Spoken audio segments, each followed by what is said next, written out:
皆様こんにちは、セリナです。今回は2025年秋冬新作、絶対に乾燥させたくない人におすすめの高保湿ファンデーション7種類を徹底比較していきます。こちらのチャンネルではメイクアップアーティストとメイク講師、そしてラピスにて16タイプパーソナルカラーコスメアドバイザーとアナリストの資格を持つ私がパーソナルカラーを交えた新作デパコスのレビューや似合うアイテムの幅をさらに広げるパーソナルカラーを使いこなすメイク提案をしていきます。今年の秋冬新作ファンデーションはディオールのプレステージやトム・フォード・ビューティーなどのラグジュアリーラインからリニューアルをして話題のカネボンやイヴ・サンローラン・ボーテの新作ツヤタイプまで幅広いラインナップですよね。今回の動画ではそれぞれのファンデーションの保湿感や塗り心地、カバー力や毛穴補正力について、ツヤの質感について、香り、4時間後のマスク崩れを比較していきますので、少しでもファンデーション選びの参考になれば嬉しいです。他にもパーソナルカラーを交えた新作デパコスのレビューはもちろん、人気アイテムの比較動画などもアップしておりますので、気になった方はぜひチャンネル登録して動画もチェックしていただけたら嬉しいです。それでは早速始めていきます。まずは今回比較するファンデーションの紫外線カット効果と使用カラーをご紹介していきます。イヴ・サンローラン・ボーテオールアワーズリキッドグロー、紫外線カット効果は入っていません。使用するカラーは LN4、RMK リクイドファンデーションフローレスカバレッジプラス、SPF22 PA2 プラス。使用するカラーは102、ディオールプレステージルマイクロフルイドタン、SPF30 PA3 プラス。使用するカラーは 2N ニュートラル。トム・フォード・ビューティーアーキテクチャーラディアンスハイドレーティングファンデーション SPF50 プラス PA4 プラス。使用するカラーは 4.5N バフ。スックスキンケアクリームティント SPF38 PA2 プラス。使用するカラーは15。カネボーライブリースキンウェア2 SPF4 PA プラス。使用するカラーは230バニラ。ランコムミドルスキンセラムファインカバークッション。紫外線カット効果は入っていません。使用するカラーは W20。7種類のファンデーションの仕上がりを比較するとこんな感じです。まずカバー力が一番高いのはトム・フォード・ビューティー。続いてイヴ・サンローラン・ボーテ、ディオール、ランコム。一番ナチュラルなのはスックです。トム・フォード・ビューティーは赤宮色ムラのカバーはもちろん、毛穴を埋めるような毛穴補正力も高いです。スックは重ねても厚みが出ず、素肌の透け感が残る自然な仕上がりです。続いてツヤについては、ランコムが一番ツヤツヤ仕上がり。続いてディオール。一番ナチュラルなツヤは RMK でした。今回ご紹介している7種類は、ギラギラツヤツヤしすぎず、比較的ナチュラルなものが多かったので、どれも使いやすい印象ですが、中でもランコムとディオールはスキンケア後のような濡れたようなツヤを楽しめる印象。反対に RMK は素肌のような光を反射する自然なツヤ仕上がりです。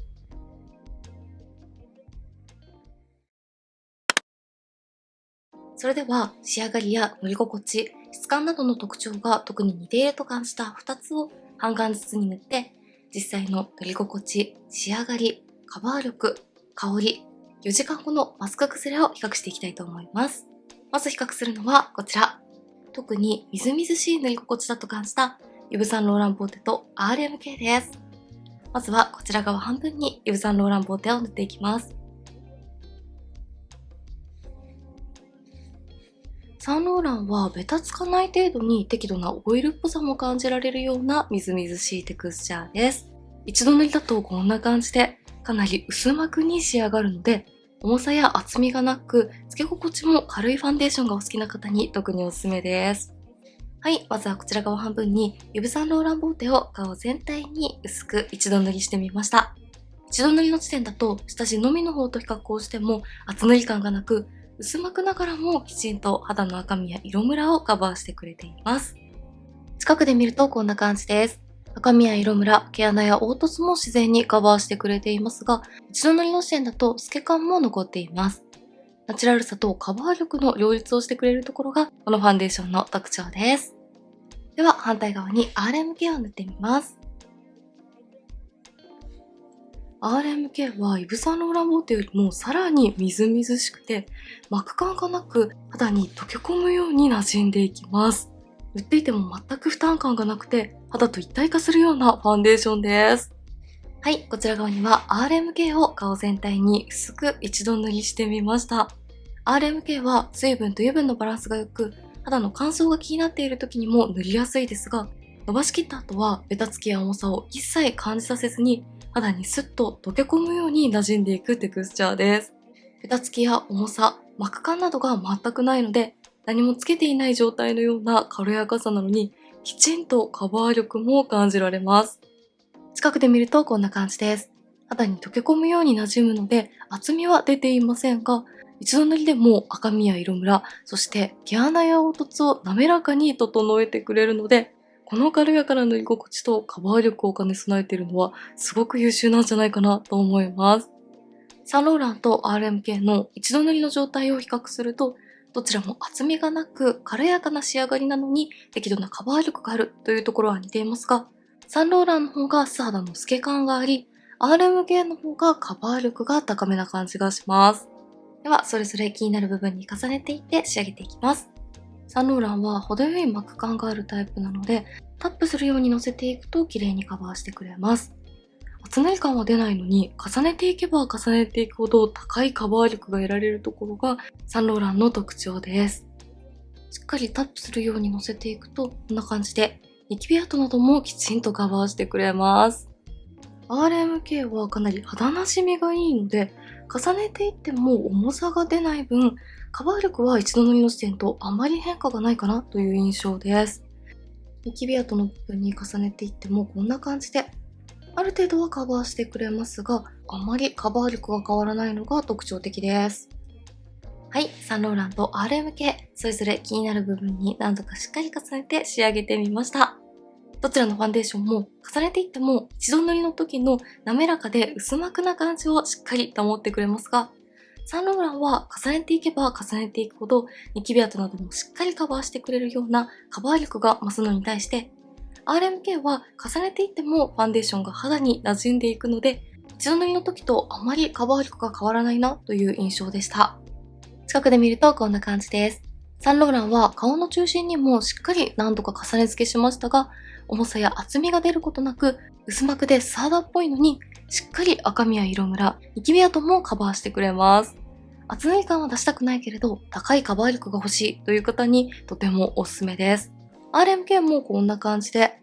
ニキビ跡などを完全にカバーするというほどではないですが、一度塗りの時点でも結構カバー力は高めなので、こちらもかなり使いやすいんじゃないかなと思います。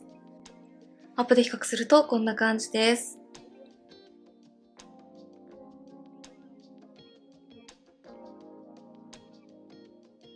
そして質感については、どちらもギラギラツヤツヤしすぎない自然なツヤ肌という感じですが、サンローランは顔を動かした時に立体的にツヤめくような滑らかで自然なツヤ仕上がり。RMK は角度によって光を反射するような自然なツヤ仕上がりです。芯を問わずに使えるようなサーダっぽい質感です。そして肌表面の触り心地は、どちらも乾燥する感じは全くしませんが、パウダーなしの状態でも全然ベタつきが気にならないです。オイルっぽかったり、こっくりしたクリームテクスチャーだったり、重さがあってベタつきが残るファンデーションが苦手という方にかなり使いやすいんじゃないかなと思います。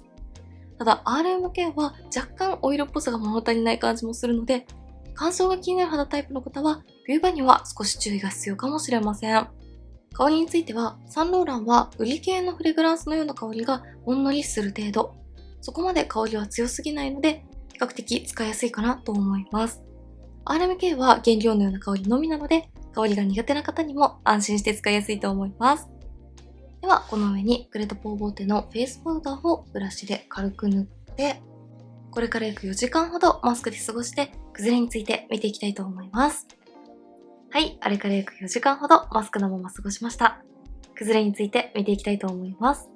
マスクの中の肌はこんな感じです。まずこのくらいの距離で見ると、どちらのファンデーションもドロドロに崩れてしまうことなく、塗りたてのカバー感もきちんと保ってくれているのがわかりやすいと思います。ただ、サンローランは塗りたてと変わらず、自然な光を感じるようなツヤ肌を保っているのに対して、RMK は塗りたてよりも全体的にツヤが出てきている感じがします。そして近くで見るとこんな感じです。サンローランは薄膜ながら高いカバー力をそのまま保ってくれるので、こちらはかなり崩れに強いタイプのファンデーションなんじゃないかなと思います。乾燥する感じももちろんしないので、肌タイプ問わずに使いやすいです。反対に RMK もこんな感じで、肌にスッと溶け込むように馴染むテクスチャーで、ファンデーションを塗っていないかのような軽やかさが長時間持続してくれましたが、近くで見てもカバー力が薄まる感じもなく、マスクの摩擦にも強かったので、皮脂が気になる肌タイプの方は塗りたてよりもツヤが出てくる感じはすると思いますが、崩れにはかなり強いんじゃないかなと思いました。アップで比較するとこんな感じです。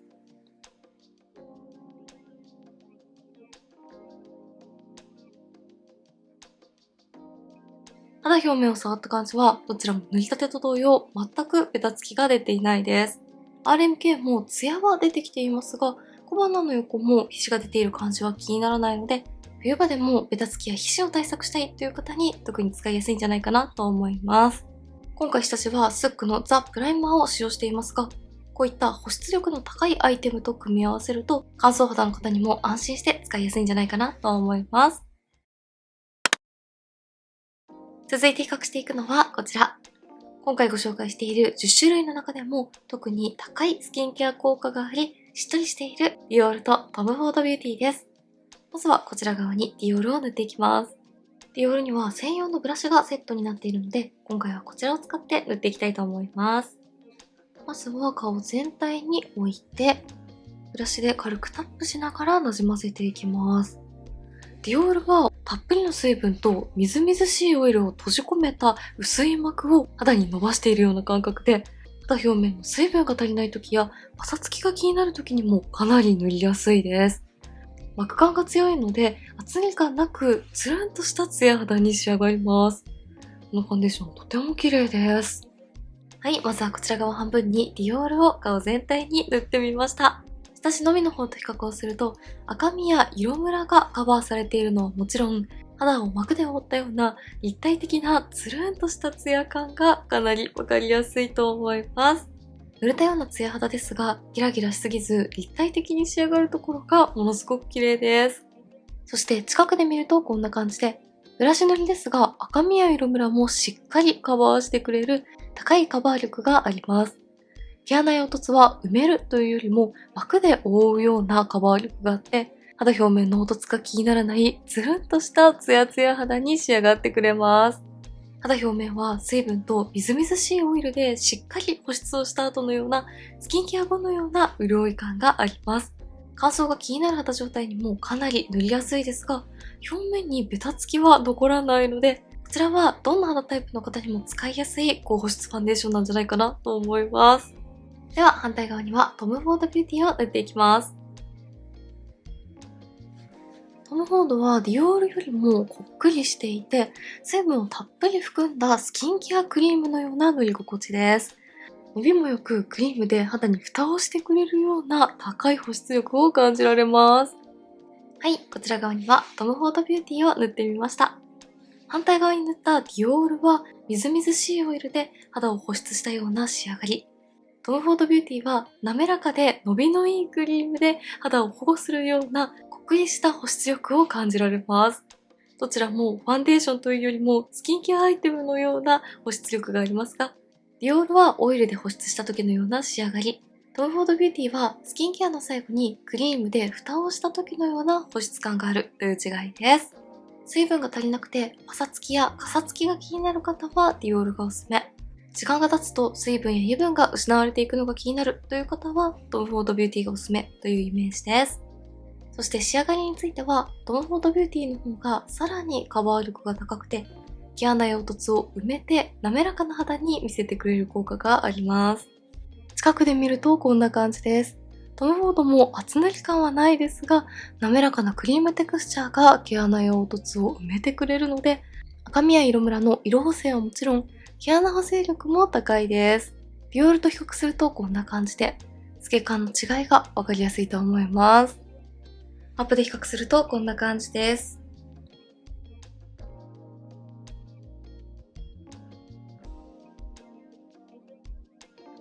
ツヤ感については、スキンケア後のような立体的なツヤを感じるディオールに対して、トムフォードビューティーはやりすぎ感のない滑らかで均一なツヤ肌という感じがします。どちらもスキンケア効果は高いですが、ギラギラするツヤではなく、穏やかなツヤのところが今っぽいなと思います。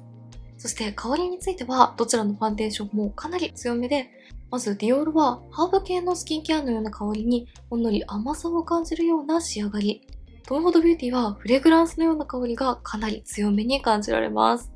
香りが苦手な方には少し注意が必要かもしれません。では顔全体にブラシでパウダーを軽く塗って、4時間ほどマスクのまま過ごして崩れについて見ていきたいと思います。はい、あれから約4時間ほどマスクのまま過ごしました。崩れについて見ていきたいと思います。マスクの中の肌はこんな感じです。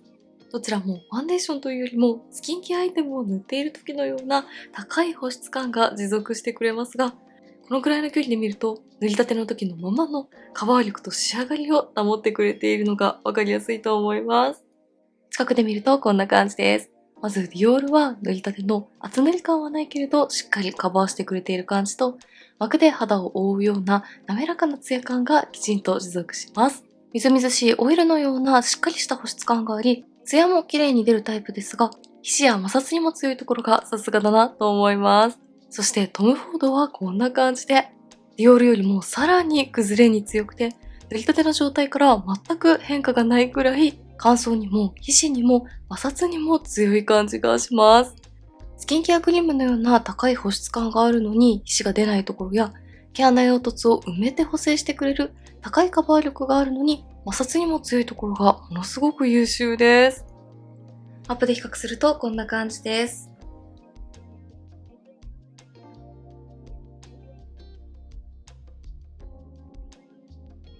そして肌表面を触った感じは内側にしっかり保湿感は残っていますが、小鼻の横も頬の広い範囲もどちらも全く皮脂が出てきていないです。私は皮脂が気になる肌タイプですが、それでもかなり使いやすいので、高いスキンケア効果は欲しいけれど、ベタつきや皮脂が出るのが気になるという方にも安心して使いやすいと思います。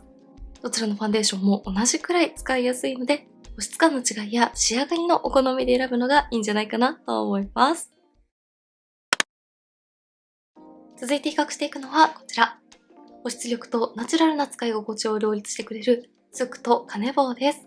まずはこちら側半分にスックを塗っていきます。スックはみずみずしい乳液のような感覚で使えて、スルスル伸び広がりつつも肌にピタッと定着する密着感も兼ね備えています。はい、まずはこちら側半分にスックを塗ってみました。スックは下地もパウダーも不要で、これ1本でベースメイクを仕上げることができるアイテムとのことで、ゆるい乳液を塗った後のような肌を柔らかくしてくれる保湿感がありますが、伸ばしきると肌表面にベタつきが全く残っていなくて、下地なしでもムラなく均一に塗ることができるテクスチャーと、パウダーなしでもベタつかない質感を両立している、すごく優秀なファンデーションだなと感じました。一度塗りの時点だとかなり薄膜でナチュラルな仕上がりで、顔を動かしてもギラギラツヤツヤしすぎない素肌のような仕上がりなので、ファンデーションを塗っている感のないナチュラルな仕上がりにしたいという方に特におすすめかなと思います。近くで見るとこんな感じです。水分をたっぷり含んだゆるい乳液のようなテクスチャーなので、毛穴や凹凸にファンデーションが溜まることなく滑らかに肌を整えてくれます。一度塗りだと赤みや色ムラの透け感は残るので、かなりナチュラルな印象です。では反対側にカネボウを塗っていきます。カネボウはスックよりもさらにこっくりしていて、肌にピタッと馴染むような感じがします。こちらはオイルをたっぷり含んだスキンケアクリームのようなテクスチャーです。はい、こちら側にはカネボウを一度塗りしてみました。カネボウは人気ファンデーションのリニューアルアイテムで、以前のものはナチュラルなカバー力でしたが、今回のリニューアルでかなりカバー力がアップした感じがします。オイルをたっぷり含んだ滑らかなスキンケアクリームのようなテクスチャーで、毛穴凹凸を埋めて補正してくれるような毛穴清力と赤みカバー力が得られます。近くで見てもこんな感じで、一度塗りの時点でもう結構しっかり赤みや色ムラをカバーしてくれて、毛穴が全く気にならないですよね。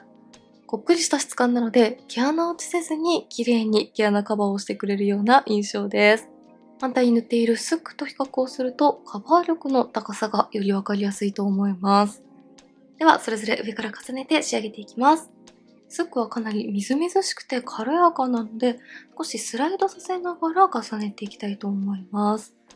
肌なじみもいいので、重ねていってもあまりカバー力に影響はないですね。骨棒は程よいこっくりさがあるので、タップしながら重ねていきます。こちらも重ねていってもそこまでカバー力に変化は感じないですが、一度塗りの時点でも結構カバー力は高かったので、ファンデーション単品でも使いやすいと思います。重ねていくとツヤが増していってとても綺麗です。はい、スックと金棒、なんとか塗り重ねて仕上げるとこんな感じの違いです。まず一番の大きな違いとしてはツヤ感で、スックはギラギラツヤツヤしすぎない素肌のようなかなり自然なツヤ肌に仕上がるのに対して、金棒は顔を動かすと光を反射するような内側から発光したようなツヤツヤ肌に仕上がります。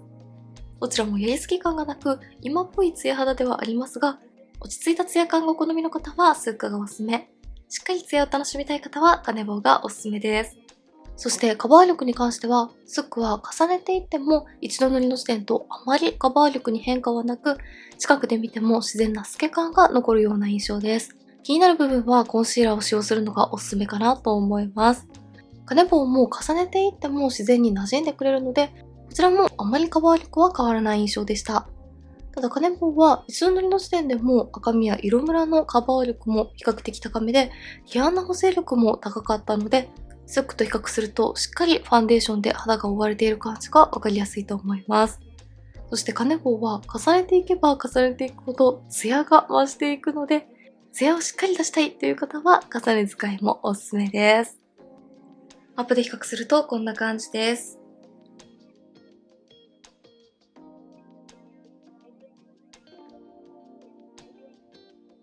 そして肌表面を触った感じは、スックはみずみずしい乳液で保湿した後のような柔らかくふっくらした肌に仕上がっていますが、表面にベタつきは全く出ていないので、内側は保湿しつつも表面にベタつきを残したくないという方にとてもおすすめ。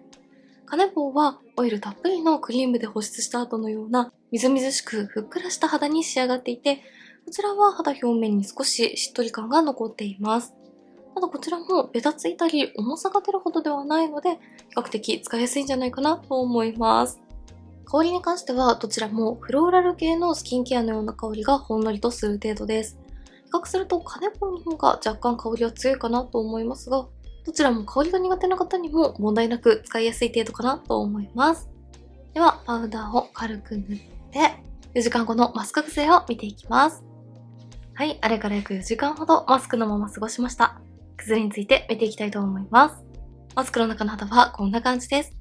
どちらもドロドロに崩れてしまうというほどではないですが、やはり保湿力が高いからか、塗りたてよりもテカリが出てきているのと、ファンデーションが少し薄まる感じが気になります。近くで見るとこんな感じです。塗りたてから肌の透け感が残る自然な仕上がりでしたが、時間が経つと特に頬の中心部分のファンデーションが馴染んでいて、塗りたてよりもカバー力がさらに落ち着くのと、全体的にテカリが出る感じが少し気になりました。そして反対に塗っているカネボウは、こちらは塗りたてからしっかりツヤが出るタイプでしたが、やはり小判の猫なども少しテカリが出てくるのが気になるのと、程よい厚みがあるタイプだったからか、マスクがよく当たる位置はほんの少し摩擦が気になりました。アップで比較するとこんな感じです。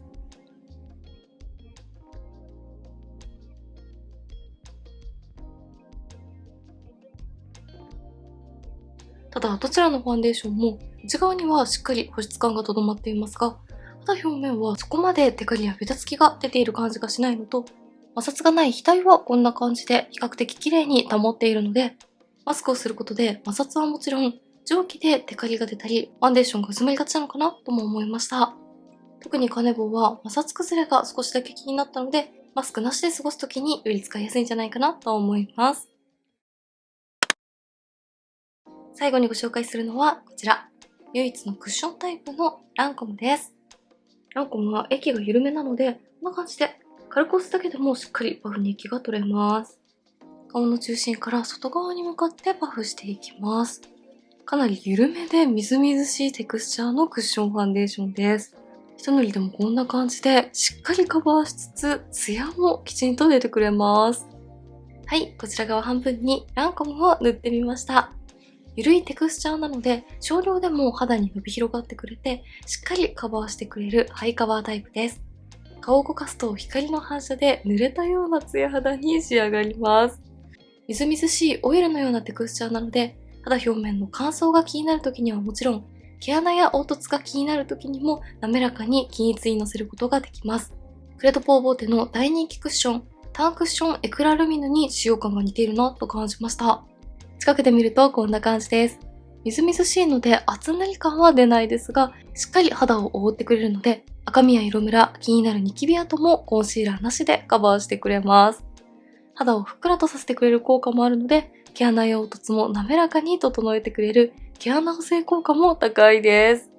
反対側には水分と油分のバランスが良くしっかり保湿してくれて、スキンケア後のようなツヤ感が出るところなどがよく似ている1回目の比較でご紹介したディオールを塗って比べてみたいと思います。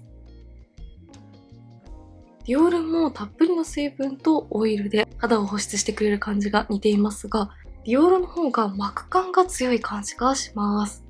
ランコムの方がみずみずしく肌に馴染むという違いがありますね。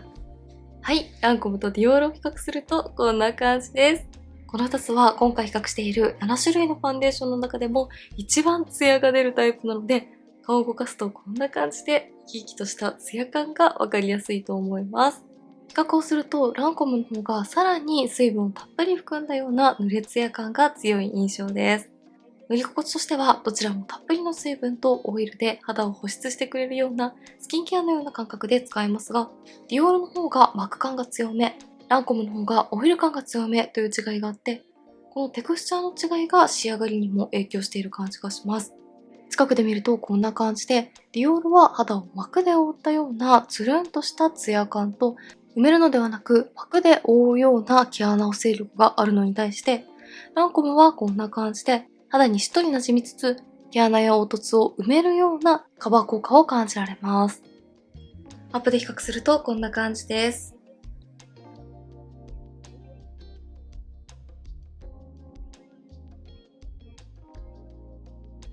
そして肌表面を触った感じはどちらも水分たっぷりで肌がふっくら潤っていますが、ディオールもベタつきが少ないなと思っていましたが、ランコムはさらにオイルっぽさやベタベタ感が少ないです。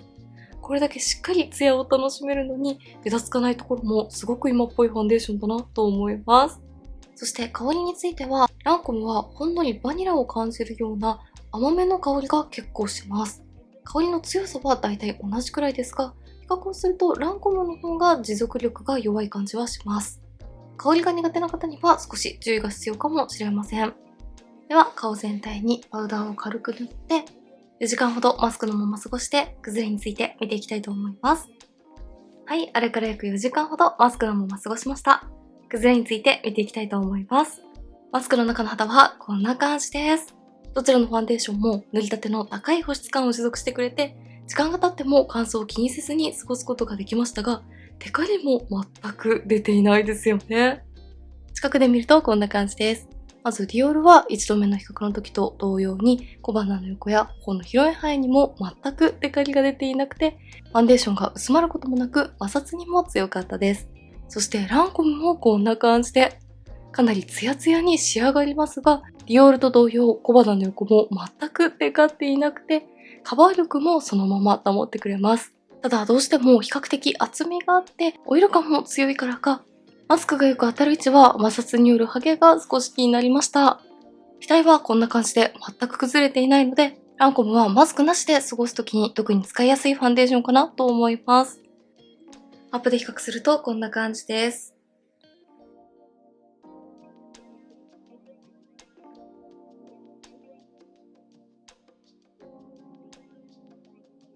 そして肌表面を触った感じはどちらも見た目と同様、小鼻の横も頬の広い範囲も全くベタつきが出ていないです。特にランコムはこういったみずみずしいオイルのような高保湿タイプのファンデーションはどうしても皮脂崩れやベタつきに弱いものが多いので、この滑らかさと塗り心地でここまで皮脂やベタつきに強いのはものすごく優秀なんじゃないかなと思います。保湿感とテカりにくさを両立されたい方にかなりおすすめです。最後に4時間後のマスク崩れを比較するとこんな感じです。今回ご紹介した7種類は保湿力がかなり高めなのに、テカリやベタつきにも比較的強いアイテムが多い印象でした。中でも一番崩れに強いと感じたのはトム・フォード・ビューティーです。時間が経っても塗りたてのスキンケアのような高い保湿感が持続するのに、テカリやベタつきも気にならず、カバー力が薄まることもマスクの摩擦で剥げることもなく、塗りたてのままの仕上がりを持続してくれます。続いて、ディオールとイヴ・サンローランボーテも保湿力が持続しつつ崩れにも強かったです。より保湿力をお求めの方はディオール、比較的さっぱりした使用感がお好みの方はイヴ・サンローランボーテがおすすめです。